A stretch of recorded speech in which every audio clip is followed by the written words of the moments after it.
Dad gave me some words of wisdom when I started dating. He said, "Son, high-valued men don't tolerate any kind of disrespect, manipulation, or lies from girls or women. Be true to yourself and always be a high-valued man." Well, this is when my turmoil started. Bad news, sweetheart. The merger meeting has just been moved up and I need to leave tomorrow morning and won't be back until late Sunday. I know how important this wedding is to you, especially because you're the maid of honor. You need to understand that I just got this promotion to CFO and I can't miss the meeting because there's too much riding on it for the company and our future. You'll have to go without me. I'm sorry. Are you serious? You know how long we've planned this. And now at the last minute, you're going to cancel and I'll be there alone. Do you have any idea how embarrassing that will be for me? Isn't there anything you can do? Can't someone else go in your place? Vera, this deal is valued at over $2 billion, and I lead this project. You know how hard we've worked on it over the last year, and no, there is nobody else that can take my place. Too many people's jobs depend on our success. I'm sorry. I know this is difficult, and I'll make it up to you with the bonus money. We'll see from this deal. I know you're angry, but there's nothing I can do. I'll be back on Sunday. To say she was pissed was an understatement. She stopped talking to me and told me to sleep in the guest room.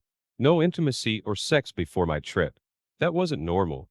Her coldness and anger were also a lot of character.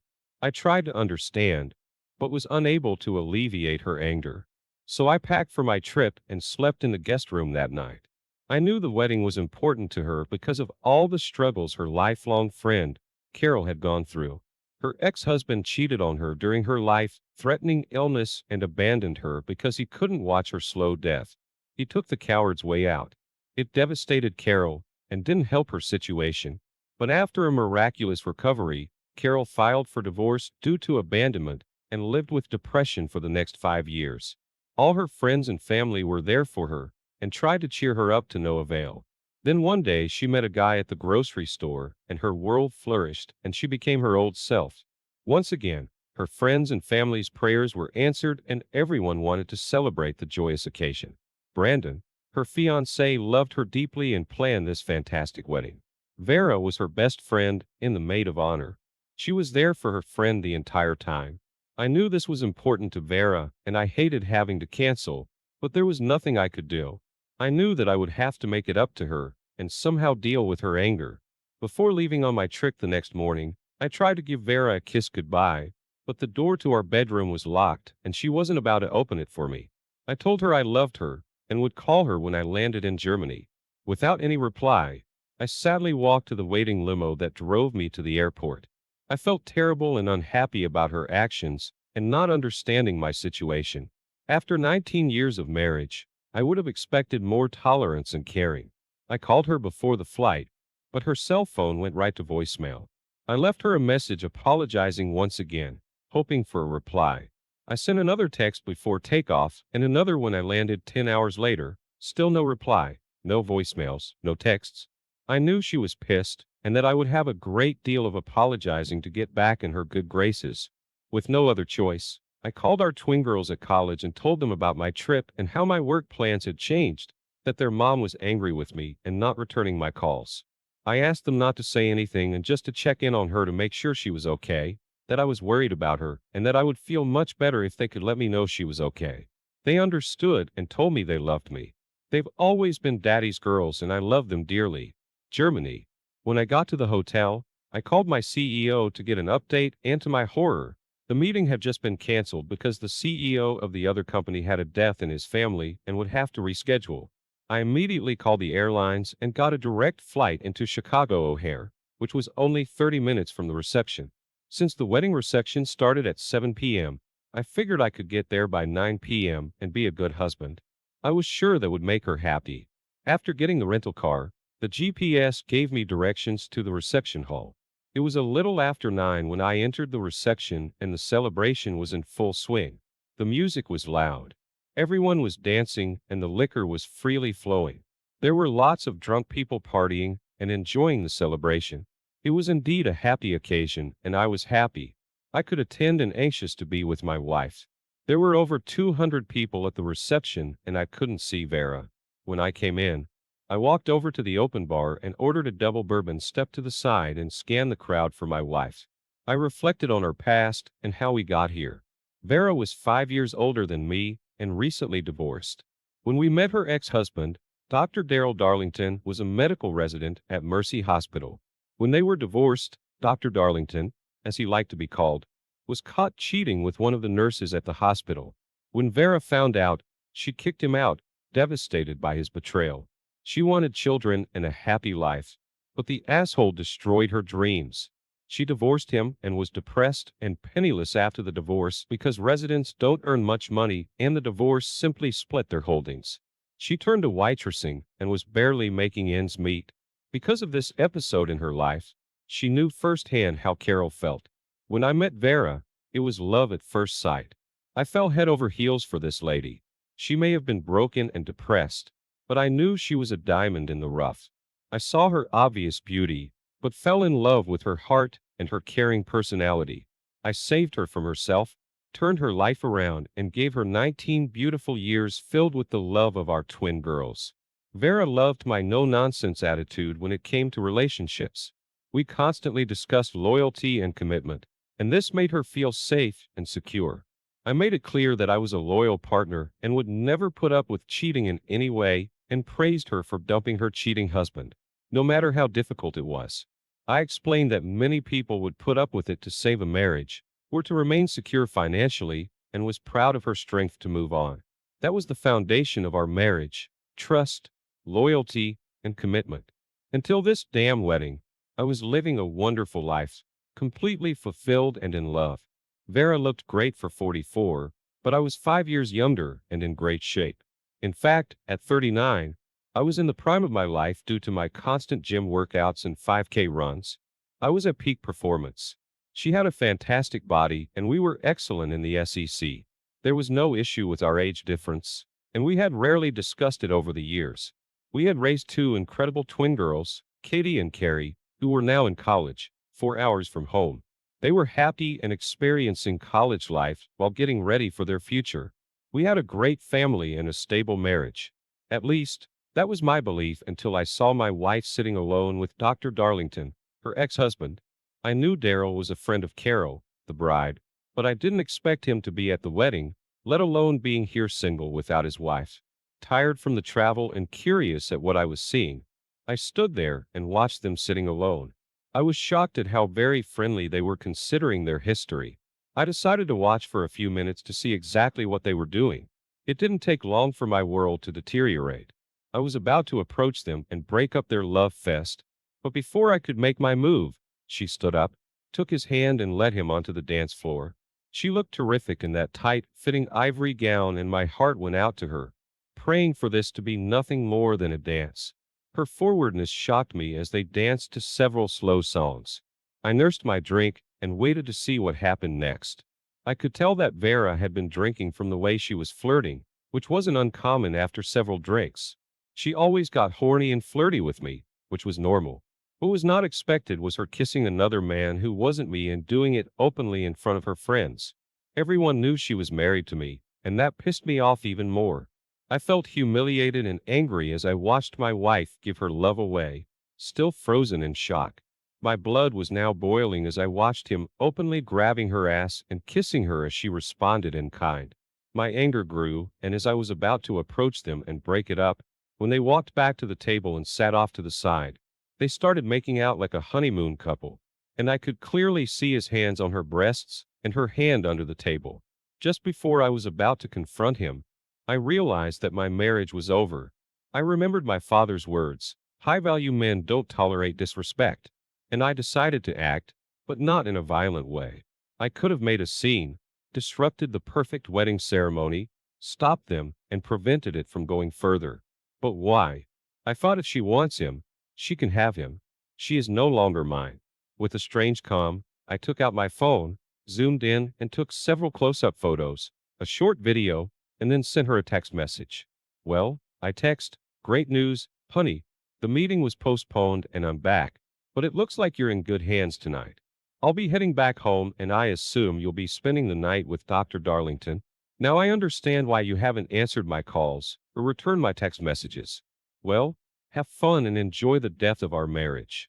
I'll be going by the time you get home tomorrow." I hit send and watched calmly, wondering if she would pick up her phone and read the text.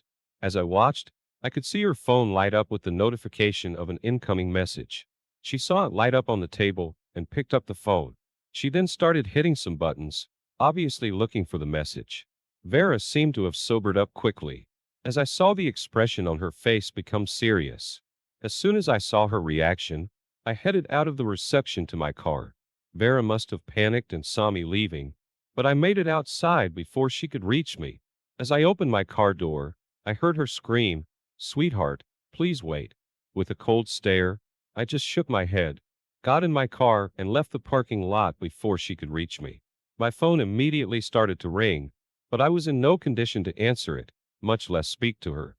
If she wanted to be with her ex, then we were through. Hell, after what I just saw, we were done anyway. 22 years after divorcing that cheating asshole, she jumps back into his arms. The first chance she gets, well, she'll have to explain things to the family and kids because this is all on her. Dozens of frantic text messages started arriving on my phone. "Please come back. Let me explain. I love you. Please come back." Damn it. It wasn't what it looked like. I love you. But after 2 days of 10-hour flights, 2 days of no return calls or texts, the cold shoulder, and watching her with Dr. Darlington, I was in no mood to listen to her apologies.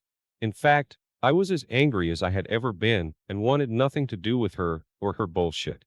After 20 phone calls and texts, I pulled over and sent one text message back to her. The text I sent read, "Screw you. My work was going great. My kids were off to college, which was already funded, and I had nothing tying me down. I was still young enough to make a new start." After 4 hours into my 7-hour drive back to Nashville, I pulled into a diner to get a bite to eat and take a short nap in the car before I continued my drive back home. While eating my eggs and bacon, I decided to let the world know exactly how I felt. At the time, Facebook was the most popular social media site where everyone visited and exchanged updates on their life. Between bites, I changed my Facebook status from happily married to single and available. Then I posted 2 photos. I took of Vera and Daryl and a deep kiss at the wedding. In the second photo, you could see his hand on her breast. Under the photo, I explained that Vera was trading up and getting back with her ex-husband, and that I was now back on the market. Yes, it was immature, but in my mind, it was the truth. I was moving on without her.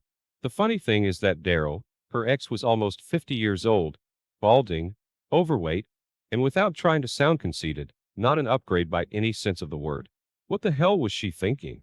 Throwing us away for some old worn-out dude who had already cheated on her. Maybe she wanted to be with a doctor instead of an accountant. To be honest, it hurt. In fact, it hurt a lot. I felt more pain at that moment than I could ever remember. I felt sad and angry, but it made me laugh at the ridiculous situation. She was throwing her marriage of 19 years away for an old guy who cheated on her over 20 years ago. The hell with her and fuck him. He can have her. They deserve each other. I wasn't the kind of guy that put up with that type of disrespect.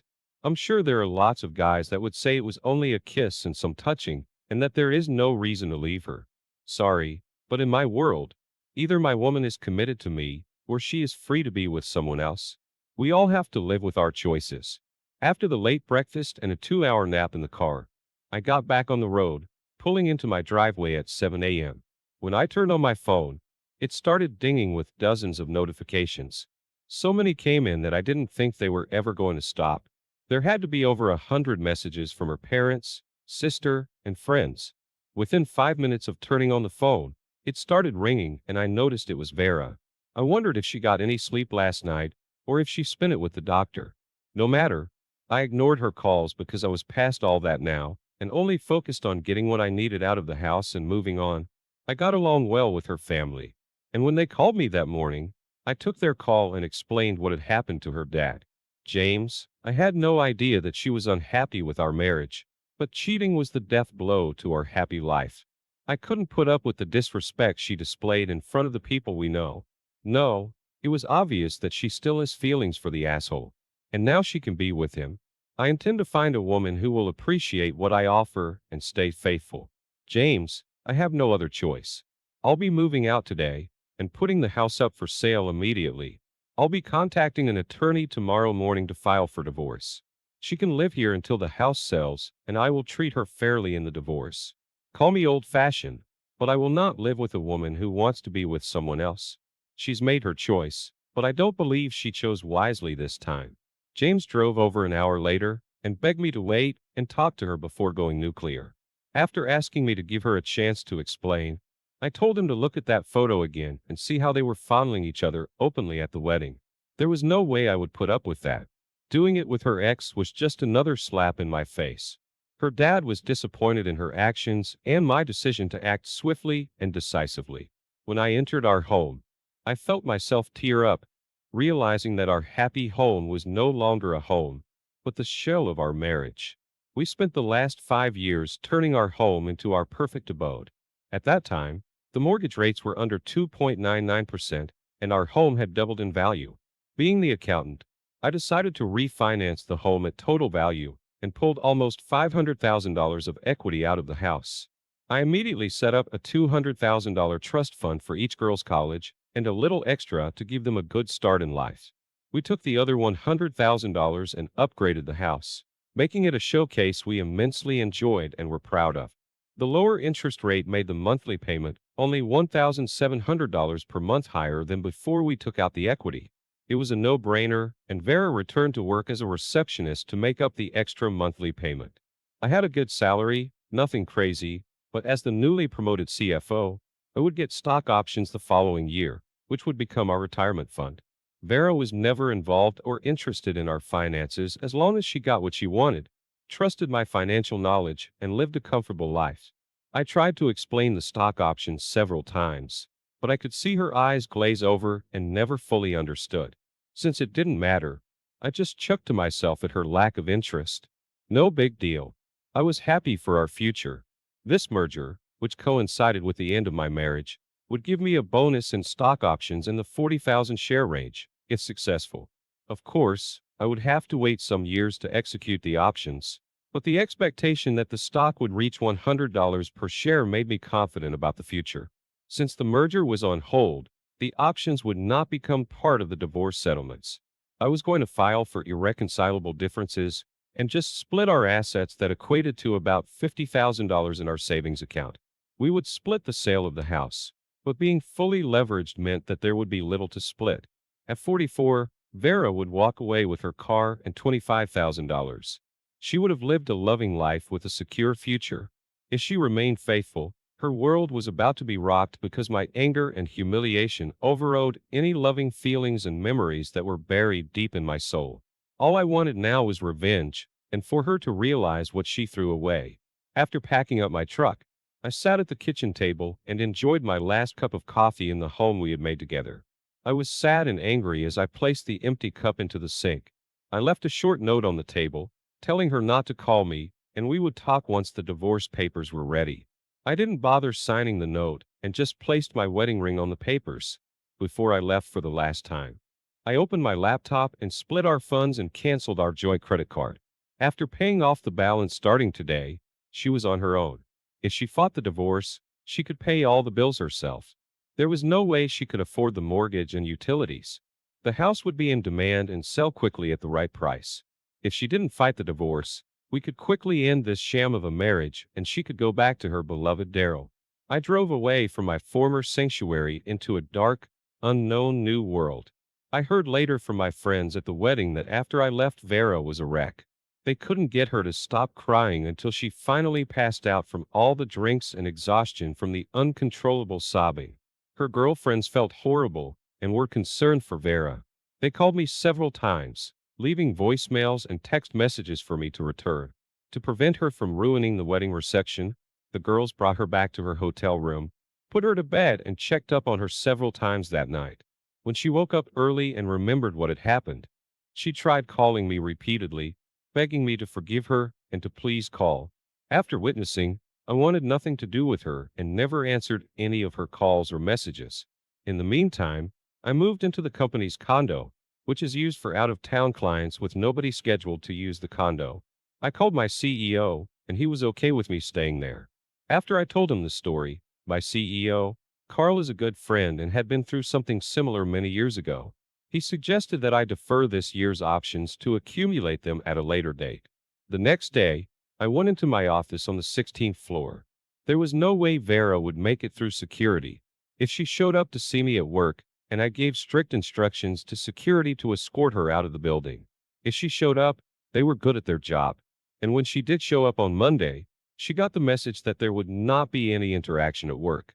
She tried desperately to talk to me, but I wanted nothing to do with her. She didn't know where I was staying and I wasn't taking her calls. She was completely isolated, angry at herself, alone and scared for her future. Concerned for their mom, I received several frantic calls from my girls. They were begging me to talk to their mom. I explained that their mom made her decision to be with another man, and everyone knew how I felt about cheating. Before they started to protest, I explained that what she did was cheating in my book. My girls knew better than to argue with me and respected my decision. I calmly tried to explain that their mom chose another man over me, and I no longer had any obligation to her and our divorce was imminent, but I would always be there for them and wanted to keep them in my life. I told them to remember this when they're married and never to disrespect or cheat on their husband, because most men would not stand for that level of disrespect. Funny things happened after my Facebook post. Besides taking calls from all my friends and family asking me to explain, I became a hot commodity with the ladies. Suddenly, I was on the market and started dating much younger women with more energy and enthusiasm than I had enjoyed over the last few years. Gone was the bitching and complaining from Vera, replaced with heightened sex, loving text messages, and constantly being chased by fun-loving girls. I met my future wife, Cheryl, a month later, and we quickly became an item a few months after the divorce was finalized. Vera was upset when she learned of my new lifestyle, mostly angry at herself, but jealous and upset with me for not giving her another chance before the divorce. I turned down all of her requests for a meeting and only communicated with her through the attorneys. In the end, the house sold quickly after real estate fees and closing costs.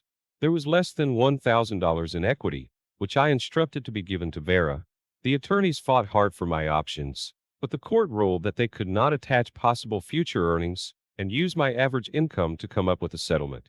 Since Vera was working, the alimony wouldn't be difficult, and I finally agreed to support her for 2 years at $2,000 per month.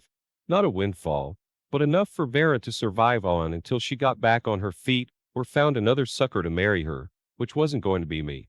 For the following years, I never did speak to Vera and only communicated through our attorneys. She moved to Chicago where she had friends and a support group without any other prospects. She moved in with the aging Dr. Darlington. She would never be the same happy woman she was with me and realized what she had given away because of her anger and selfishness.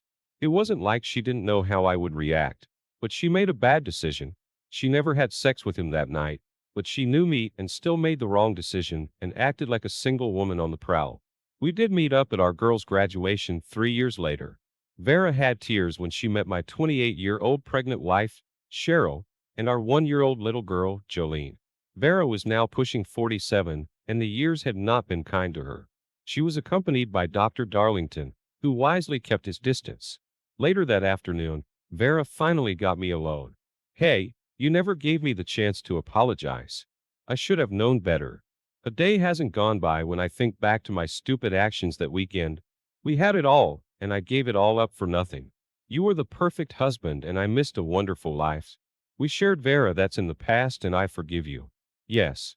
I never thought you would be in his arms while I was away working for our future, but I need to thank you. You gave me 19 beautiful years and 2 great girls, and I'll always love you for that. Vera. The truth is because of your betrayal, I found Cheryl and started a new family with Jolene, and our new baby girl has let me release the anger I held towards you. You need to take care of yourself and strive for a better future. Our past is just that, the past. Good luck. And I look forward to seeing you at the girls' future life events." Just then, Cheryl came to my side with our daughter in her arms and I introduced them. The age difference was obvious. At 47, Vera could have been Cheryl's mother. And once again, Vera felt sorry for losing the man she loved over a night of anger and selfish actions. Over the next 10 years, we met at the girls' weddings. She never married, but continued to live with Daryl, who treated her well. Seeing me with a new family and two little girls brought back many tender memories. Now, the loving life she once enjoyed was forever gone, and she would end up living a quiet life filled with regret for the love and good times lost. As my final act of revenge, that summer after my stock options were executed, I purchased my old home, which was back on the market. My entire family and friends, except Vera, were excited that the old home with so many memories was back. My girls loved to visit and reminisce about their time growing up in our loving home. Too bad Vera chose a different path. She would have loved being here, living out the life we had planned together. But life goes on, and I'm having